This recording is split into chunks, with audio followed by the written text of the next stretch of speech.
हाँ जी, okay. Good morning. Again, we are meeting here on this channel Education Express on the subject GST, Goods and Service Tax. और इस topic पर, इस subject पर हम topic ले रहे थे इनपुट टैक्स क्रेडिट, और 3 एग्जाम्पल्स हम इस पर देख चुके थे. This will be the last example today on this topic, and that is the illustration number 19th of Patel Chaudhary's book. Patel Chaudhary की बुक की इलस्ट्रेशन नंबर 19 पर हम बात कर रहे हैं. और उसमें देखिए क्या कह रहा है वो. Mohan and sons, a registered person supplying taxable goods in Ajmer has opted to pay tax on composition scheme under section 10 with effect from 1st April 2020. It provides the following information relating to balance of input tax credit lying as on 31/3/2020. Inputs lying in stock as such valued at rupees 2,52,000 inclusive of CGST and SGST, दोनों को मिलाकर के इसकी value है 2,52,000. मतलब tax इसमें शामिल है, ध्यान रहे इस चीज़ का. Inputs contained in finished goods were tax invoice is not available relating to such inputs, but it is known that market price of such inputs inclusive tax 12% again, इसमें भी tax include है. Okay, next he says the input tax on capital goods purchased on 23rd November 2019 is 1,08,000 total. Okay. Balance in electronic credit ledger is 1,65,000. Electronic ledger में 1,65,000 रुपये का balance ये बता रहा है.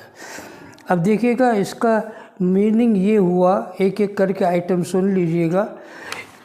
शुरू से मैं ले रहा हूँ.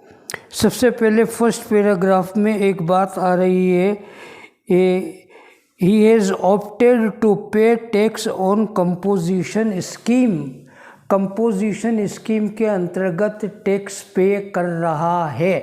Now what is composition scheme? सबसे पहला प्रश्न तो ये उठता है.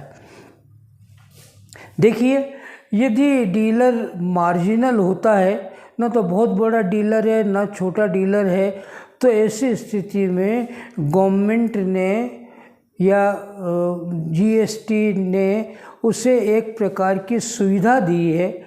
सुविधा क्या दी है कि भाई अनुमानतः आप बता दो कि आपका सेल कितना होता है, हर साल कितना टर्नओवर होता है. वो जितना टर्नओवर होता है उसका एक निश्चित प्रतिशत टैक्स आप दे दो. आपके लिए कोई छानबीन नहीं करनी पड़ेगी भाई कितना आपने माल खरीदा, कितना माल बेचा, उस पर टैक्स कितना होता है. एक निश्चित अमाउंट जो होता है वो टैक्स का पे कर दिया जाता है. बस समझ में आ गई. ये डिपेंड करता है म्यूचुअल ट्रस्ट पर, GST पर डिपार्टमेंट पर और बिजनेसमैन के डिपार्टमेंट पर. परंतु यदि कभी इंस्पेक्शन पर यह पाया जाता है कि नहीं उसने नियम का उल्लंघन किया है तो पेनल्टी सहित टैक्स देना पड़ता है. तो कंपोजिशन स्कीम क्या है, फिर से सुन लें. कंपोजिशन स्कीम या कंपोजिशन योजना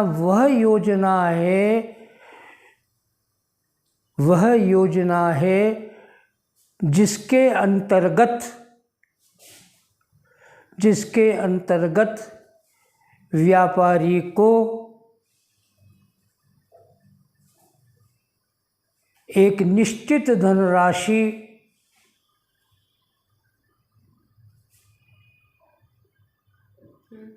टैक्स के रूप में प्रति वर्ष देनी है. ये एक अमाउंट निश्चित कर लिया जाता है इन ऐसे व्यापारियों का, ताकि वो बिना काम की जो कागजी कार्यवाही होती है एंट्री करने की, रिटर्न भरने की और दूसरे तरीके 10 तरह की फॉर्मेलिटीज़ होती हैं, उनसे सबसे बचा जा सकता है। तो जो ऐसे छोटे व्यापारी होते हैं उनके लिए सुविधा है कि वो कंपोजिशन स्कीम को ऑप्ट कर सकते हैं, वो ऐसी अपनी इच्छा प्रकट कर सकते हैं, तो उनको कंपोजिशन स्कीम के अंतर्गत टैक्स देने की सुविधा प्रदान की जाती है। एक बात तो ये है जो कि इसमें नहीं आ रही है। आगे ये कहता है कि निम्नलिखित सूचना प्रदान की गई है। एक तो ये दे रहा है कि inputs lying in stock as valued 2,52,000 inclusive of CGST and SGST 12%। अब देखिए 2,52,000 रुपये का माल है। एक हम स्टेटमेंट बनाते चलें, फेयर में भी स्टेटमेंट ऑफ GST पेएबल,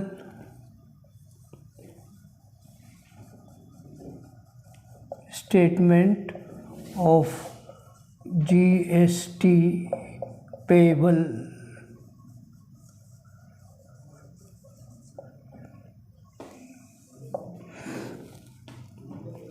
एक तो हो जाएगा कॉलम पर्टिकुलर्स का सीरियल नंबर, पर्टिकुलर्स,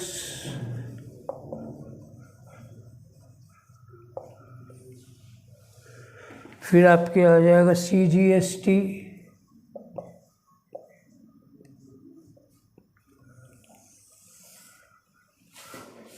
फिर आ जाएगा SGST, IGST इसमें है नहीं, तो फिर आएगा total.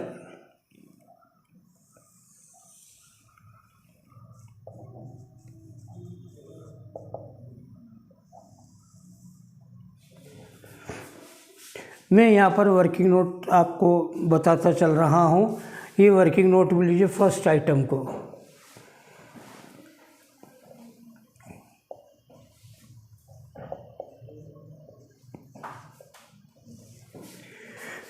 Value of goods,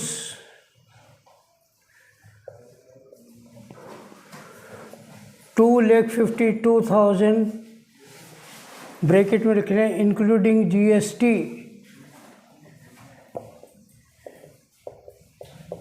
at the rate of 12%।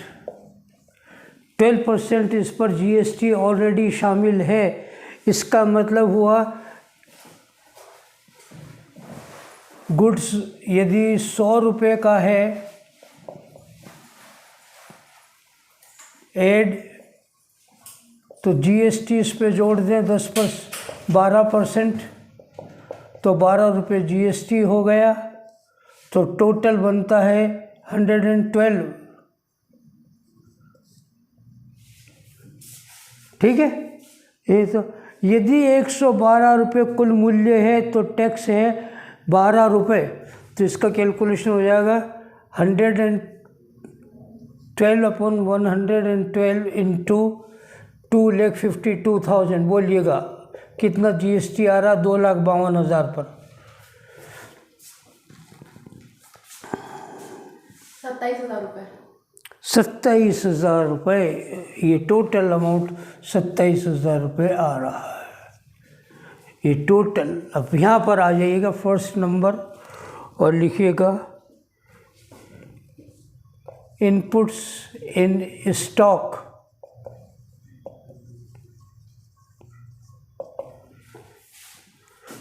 वो है 2,52,000 का, जिस पर CGST होता है, दोनों का आधा आधा होता है, 12% टोटल होगा। CGST भी 6% और SGST भी 6%, तो 27,000 रुपये टोटल हुआ है टैक्स का। इसका आधा 13,500 CGST और 13,500 ही SGST है। क्लियर हुई बात? आइएगा नंबर 2 पर बात करते हैं। इनपुट्स कंटेंड इन फिनिश्ड गुड्स, ये भी स्टॉक है, ये रॉ मटेरियल का था, अब फिनिश्ड गुड्स का स्टॉक आ रहा है आपके पास, और वो कह रहा है कि वे tax invoice is not available, परंतु उसके टैक्स की जो रसीद है वो मिल नहीं रही है, बीजक नहीं मिल रहा है to such inputs, but it is known that market price of such I inputs including tax is 1,34,400।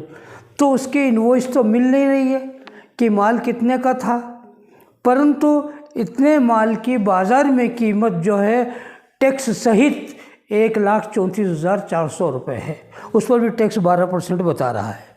तो दूसरा इसी प्रकार से कैलकुलेशन होगा 12/112 इंटू 1,34,400, 1,34,400 टैक्स बोलिएगा।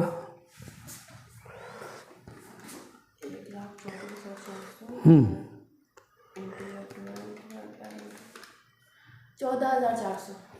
14,400, 14,400 लीजिएगा। Second, input of finish goods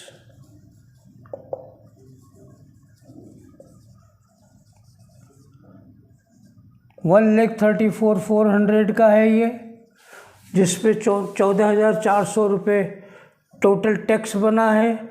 उसका आधा CGST 7,200 और आधा 7,200 SGST का, ये हो गया।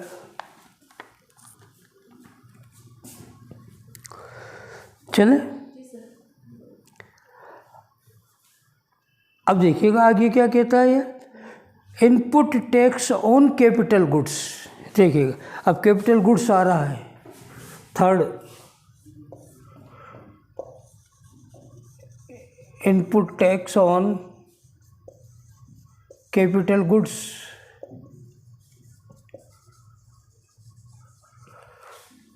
अब जरा सावधानी से,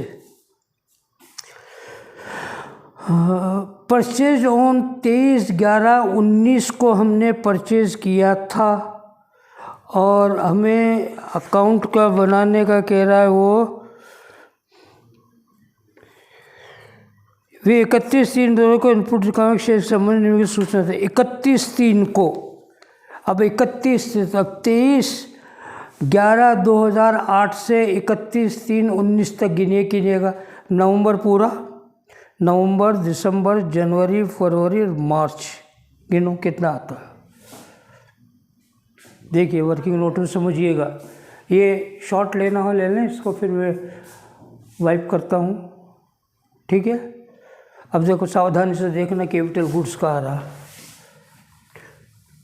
डेट आ गई इसमें, से सचेत रहें। थर्ड, कैपिटल गुड्स,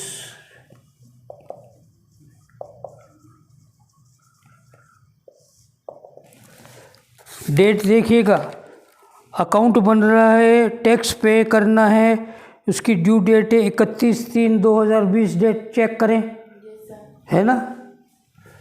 ये डेट ऑफ टैक्स पेएबल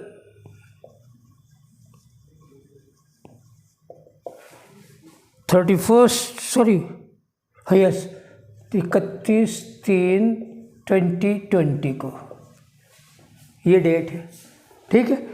अब आगे देखिएगा, इसमें कैपिटल गुड्स की डेट क्या दे रहा है, input tax on capital goods purchased on, ये देखिएगा date of purchase of capital goods. Capital goods को कब परचेज किया था उसकी डेट दे रहा है 1/4/2020,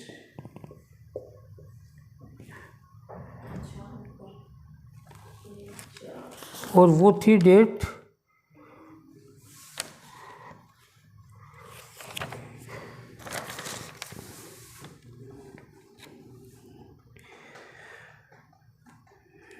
31/3/19 को, और ये है 23/11/2000, सॉरी डेट ऑफ परचेज अगर देखने में आ गया, 23/11/2019।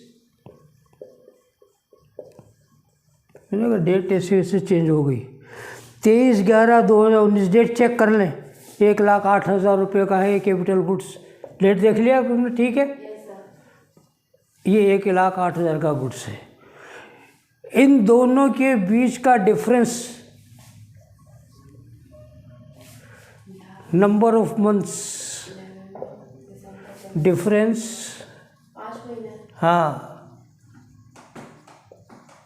नंबर ऑफ मंथ्स ये 23/11/19 से 31/3/2020 तक 5 मंथ्स।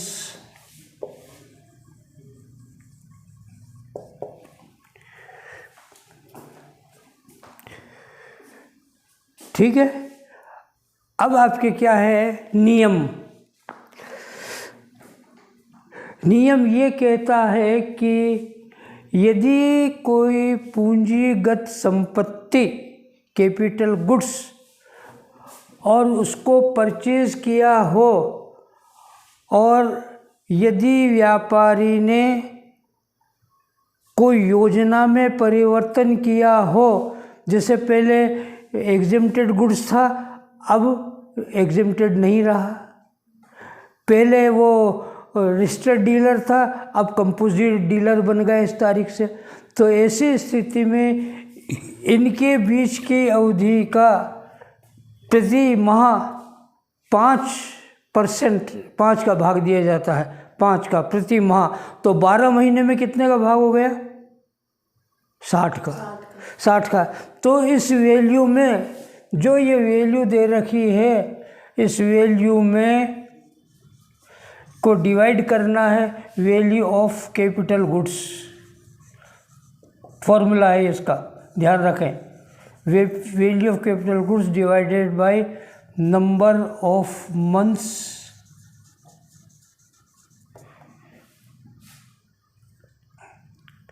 और ये हो जाएगा from the date of purchase.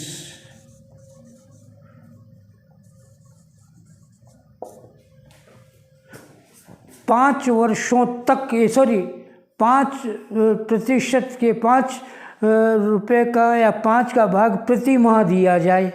5 का प्रतिशत नहीं, 5 का भाग दिया जाए प्रति माह, और 12 महीने में 60 का भाग लगेगा। इसका मतलब therefore in 12 months divided by 60, 1 साल के लिए होता है ये। तो 1 साल में क्योंकि 12 महीने होते हैं, तो 12 को 5 से गुणा किया तो 60 का भाग देंगे, ठीक है।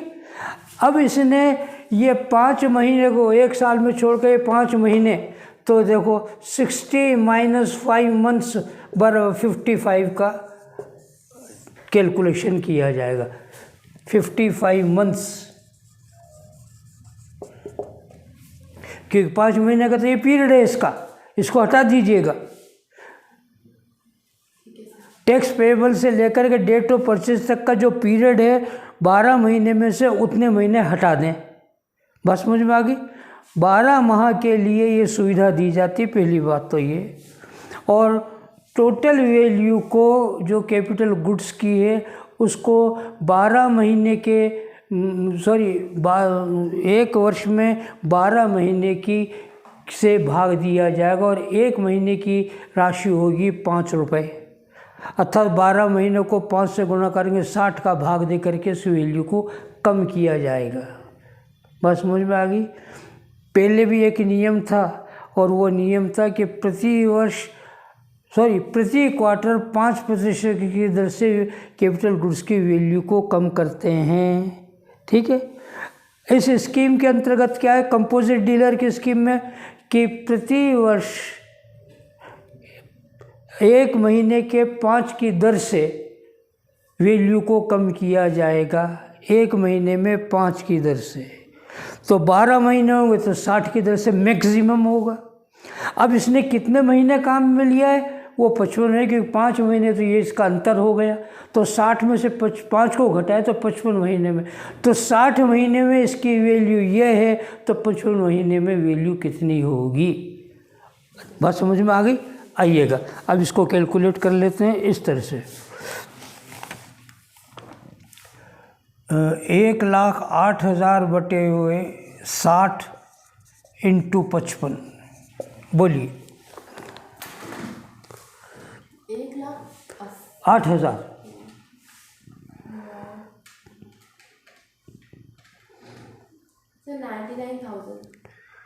99,000 टोटल हुआ। अब 99,000 का आधा कर लें, 2 4 8, 2 9 18, 49,500 ये इसका अमाउंट। ठीक है, अब टोटल कर लें। Amount payable, amount of tax payable, इतना टैक्स देना पड़ेगा पहले।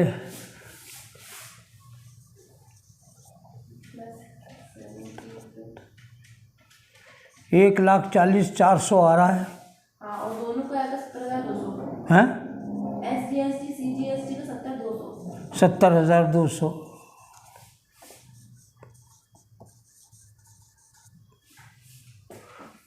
ये है टैक्स। ठीक है, परंतु एक बात अभी और रह गई है। ज़रा देखिएगा लास्ट लाइन, चौथा point, balance in electronic credit ledger is ₹1,65,000, परंतु क्रेडिट लेजर में जो बैलेंस बता रहा है वो 1,65,000 का है। एक लाइन छोड़ दीजिएगा, उसमें के अंतर आएगा, और नीचे लिखेगा बैलेंस इन क्रेडिट लेजर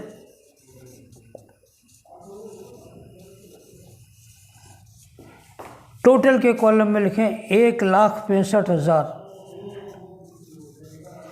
2 का भाग दीजिएगा, 2 8 16, 2 2 4, 82,500। ओके, दोनों कॉलम में 82,500 82,500 आ गया। अब इसका मीनिंग समझिए, जो डिफरेंस होगा बीच की लाइन में यहाँ लिखा जाएगा।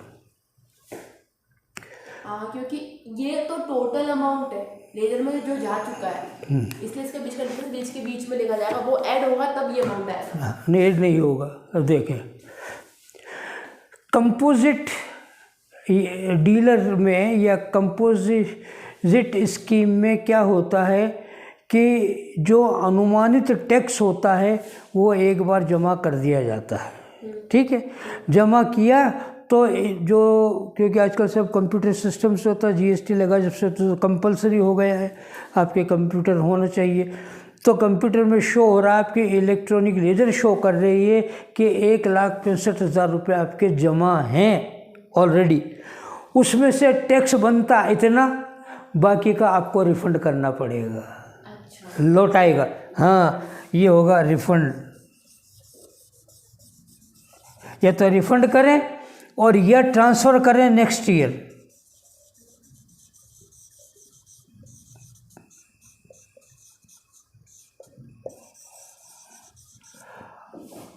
ज़ीरो 5 2 हो जाएंगे 3 2 12,300 आ रहा है मेरे कैलकुलेशन, चेक करो। और टोटल आ रहा है 24,600। ये वापस उसको लौटा दिया जाएगा।